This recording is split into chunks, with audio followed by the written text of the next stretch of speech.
Administrata Trump ka zgjeruar autoritetin e saj për të ndërmarrë veprime në Venezuelë, duke filluar nga e hëna pasi Shtetet e Bashkuara të Amerikës e përcaktuan presidentin Nicolas Maduro dhe lehatësit e tij qeveritar si pjesëtar të një organizate terroriste të huaj. Përcaktimi Cartel de los Soles, një organizatë terroriste e huaj, të autorizojë presidentin Donald Trump të vendosë sanksione të reja që synojnë asetet dhe infrastrukturën e Maduros. Megjithatë, sipas ekspertëve ligjor, ai nuk ka autorizon në mënyrë të qartë përdorimin e forcës vdekjeprurëse. Megjithatë, zyrtarët e administratës kanë argumentuar se përcaktimi do t'i japë SBA-s mundësi të zgjeruara ushtarake për sulme brenda Venezuelës.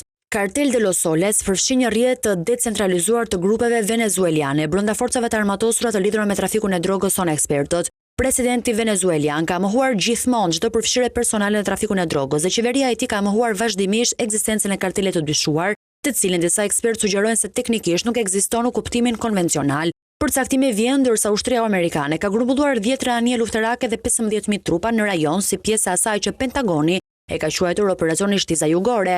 Ushtria amerikane ka vrarë 10 njerëz në sulme mbi anije të dyshimta pranojrave të Venezuelës si pjesë e një fushate kundër trafikimit të drogës. Trump është informuar nga zyrtar të lartë mbi një sër opsionesh për veprim brenda Venezuelës, duke përfshirë sulme ndaj objekteve ushtarake ose qeveritare dhe aksione të operacioneve speciale.